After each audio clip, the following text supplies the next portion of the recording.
Ini mobil dinas Gubernur Kaltim seharga 8,5 miliar rupiah. Kontroversi pengadaan mobil untuk Gubernur Kalimantan Timur, Rudi Masud, terus menjadi perhatian publik. Selain nilai pengadaannya yang sangat tinggi, spesifikasi kendaraan yang disebut memiliki fitur kemewahan kini ikut menjadi sorotan. Sekretaris Daerah Provinsi Kalimantan Timur, Sri Wahyuni, sebelumnya menjelaskan bahwa pengadaan kendaraan tersebut telah melalui pertimbangan kebutuhan operasional kepala daerah, terutama untuk menjangkau wilayah dengan kondisi geografis berat. Namun detail spesifikasi yang beredar di publik menambah perdebatan baru. Berdasarkan informasi yang beredar, kendaraan tersebut disebut merupakan Range Rover 3.0 LWB Autobiography, salah satu varian tertinggi dari lini Range Rover produksi Land Rover. Unitnya bahkan dikabarkan telah berada di Jakarta. Secara spesifikasi, model ini menggunakan mesin 3.0 liter petrol plug-in hybrid atau mild hybrid dengan kapasitas 3.996 cc. Tenaganya disebut mencapai 434 HP dengan torsi sekitar 620 Nm. Sistem penggeraknya all-wheel drive dan dilengkapi suspensi udara adaptif untuk mendukung kenyamanan sekaligus kemampuan melibas medan berat. Mobil ini juga dibekali baterai berkapasitas 38,2 kWh serta motor listrik berkekuatan sekitar 140 HP. Kombinasi mesin bensin dan motor listrik membuat tenaga totalnya melampaui 400 PS. Dari sisi kenyamanan, varian LWB atau Long Wheelbase menawarkan ruang kaki belakang yang lebih luas. Fitur premium yang disebut tersedia antara lain kursi belakang dengan fungsi pijat otomatis, sistem hiburan layar individual, teknologi peredam suara tingkat tinggi, panoramic sunroof, hingga berbagai fitur keselamatan dan bantuan berkendara modern. Jika merujuk pada data spesifikasi yang tercantum dalam situs Inaprok Pemprov Kaltim, kendaraan yang diadakan memang berupa SUV hybrid 2.996 cc dengan tenaga 434 HP. Spesifikasi yang dinilai memiliki kemiripan tinggi dengan Range Rover 3.0 LWB Autobiography. Apabila kendaraan tersebut benar digunakan sebagai mobil dinas Gubernur Kaltim, nilainya disebut menjadi salah satu yang tertinggi untuk kendaraan dinas kepala daerah di Indonesia, bahkan disebut sebagai yang termahal dalam sejarah pengadaan mobil dinas gubernur di Kalimantan Timur. Di sisi lain, Pemprov Kaltim menegaskan kendaraan tersebut dibutuhkan untuk mendukung mobilitas kepala daerah di wilayah dengan medan berat dan fungsi protokoler VVIP. Namun di tengah komitmen efisiensi anggaran, polemik ini menunjukkan bahwa setiap kebijakan belanja bernilai besar akan terus berada dalam pengawasan ketat publik. Oh, ini mobil Gubernur Kalimantan Timur yang seharga 8,5 miliar itu. Sama aja, Pak. Sama kol diesel, sama L300. Kalau lewat jalan-jalan berlumpur, ngesot-ngesot, mungkin lebih kuat truk, Pak. Kenapa nggak beli truk aja sekalian, Pak? Bukannya benerin jalannya, malah benerin kehidupannya, benerin kemewahannya, benerin gengsinya, biar dilihat ada marwahnya. Benerin dulu tuh jalan, Pak, baru benerin gaya hidup Bapak. Malu sama rakyat, Pak, rakyat yang milih Bapak. Jalan rusak berlumpur kayak gitu nggak diaspal, malah ngaspal tempat duduknya. Aduh, Pak, malu sama rakyat. Aduh, gubernur kayak gini nggak usah dipilih lagi lah. Mementingkan kehidupan pribadinya daripada kehidupan rakyat. 8,5 miliar itu sudah bisa bangun jalan, Pak. Itu bisa bantu rakyat miskin, Pak. Bapak ini, aduh, nggak tahulah. Ini bulan puasa saya mau ngata-ngatain. Aduh, kalian aja yang ngata-ngatain dah. Ayo kata-katain, terserah kalian orang Kalimantan Timur. Jangan sampai juga butuhnya A, belanjanya B. Iya, nah, ini yang kemudian menjadi sering tidak ternyata bukan butuh ya, Betul. tapi mau, pengen gitu pengen, ya jadinya. pengen. Nah, Belanja mobil dinas Pemprov Kaltim senilai 8 miliar. ya, Apakah ada pendapat dari Mas itu Jubir? memang cukup ramai ya di media sosial dan kami juga mengikuti isu pemberitaannya. Ya. Nah, dalam konteks belanja daerah tentu harus dilakukan perencanaan yang matang sesuai dengan kebutuhan dan juga yang terpenting adalah proses pengadaannya, Pak Kristel. Jadi memang pengadaan barang dan jasa ini juga seringkali menjadi salah satu area yang punya ruang untuk terjadinya tindak pidana korupsi. Ya, proses-proses meskipun Bahkan banyak sekali ya yang Betul. isunya adalah pengadaan barang dan jasa dari kasus-kasus yang kita tangani ya, Mas betul Jubir. sekali, Mbak Kristel.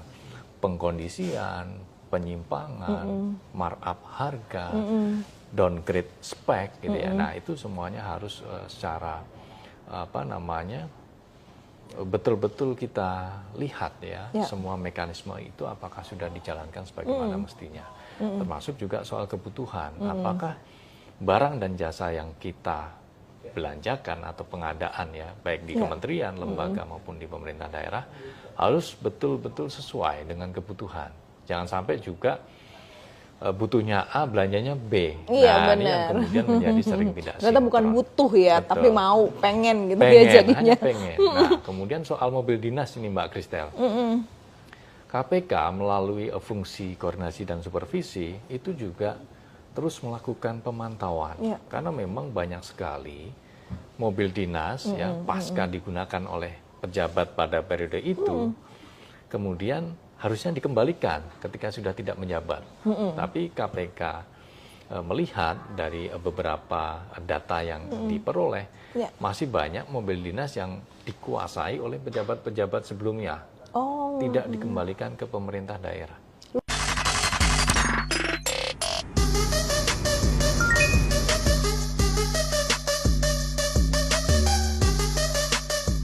Dulu perhatian kalian dari Mbak-mbak LPDP dan award di LPDP lainnya, karena Gubernur Kaltim yang kemarin viral gara-gara mobil dinasnya itu seharga 8,5 miliar rupiah, ternyata dia punya dinasti politik di Kalimantan Timur. Jadi Rudy Masud ini keluarganya itu mulai dari istrinya, adiknya, kakaknya, mereka ngejabat posisi-posisi strategis di legislatif. Abangnya ketua DPRD Kaltim. Adiknya itu Bupati Penajem Pasir Utara periode 2018-2022 dan udah pernah terjadi OTT KPK pada Januari 2022.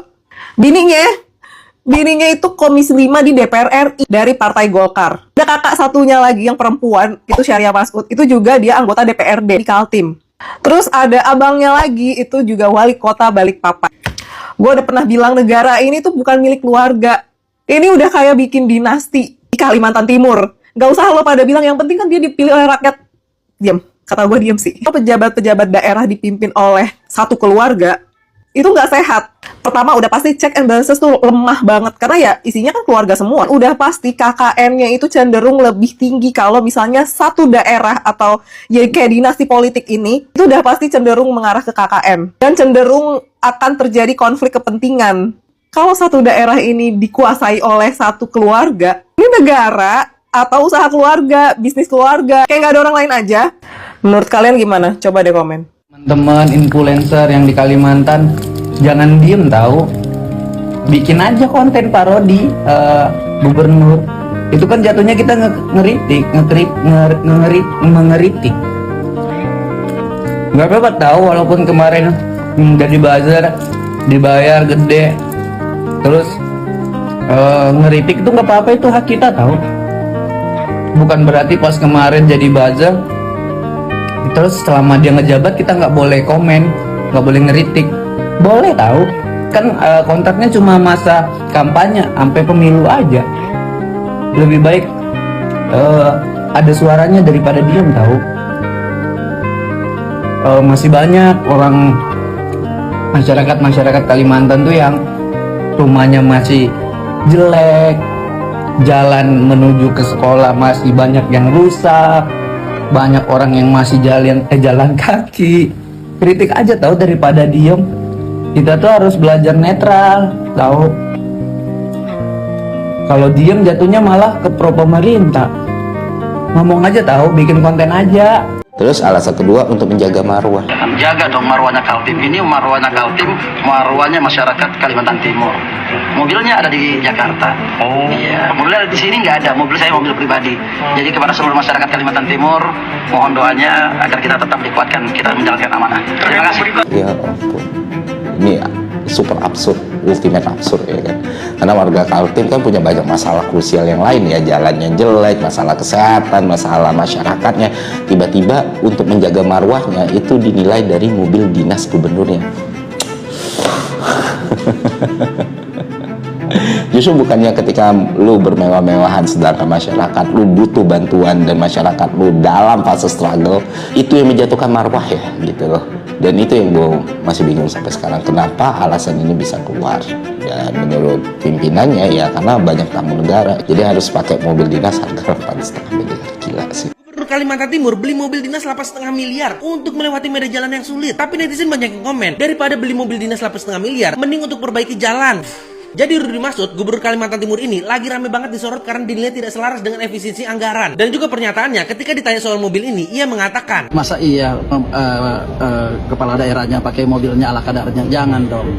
Iya kan, jaga dong marwahnya Kaltim. Ini marwahnya Kaltim, marwahnya masyarakat Kalimantan Timur. Nah, tujuannya juga untuk menyambut tamu yang bukan cuma kepala daerah di Indonesia, tapi juga tamu-tamu global katanya. Dan juga ia menyatakan kalau sampai hari ini Pemprov Kaltim belum menyediakannya mobil untuk di Kalimantan Timur. Jadi tidak ada mobilnya. Mobil yang ada hari ini adalah mobil pribadi yang ia selalu gunakan. Nah, sekretaris daerah Kaltim juga ikut memberikan penjelasan. Ia menyebut kendaraan operasional itu dirancang agar gubernur bisa menjangkau daerah-daerah terpencil. Menurutnya masih banyak wilayah di Kalimantan Timur dengan kondisi jalan yang berat. Sebagian belum beraspal dan tidak semuanya bisa dilalui kendaraan standar. Karena itulah dibutuhkan mobil dengan kemampuan dan spesifikasi yang lebih tinggi supaya aktivitas kunjungan kerja ke kawasan tersebut tetap bisa berjalan lancar dan aman. Tapi pertanyaannya, kalau alasan utamanya karena jalan sulit, kenapa yang diperbaiki bukan jalannya dulu? Atau kenapa harus mobil yang seharga 8,5 M? Emang nggak ada mobil yang harganya jauh di bawah itu, tapi secara fungsi tetap bisa menembus lumpur, tanjakan, dan jalan berbatu? Kalau menurut kalian gimana?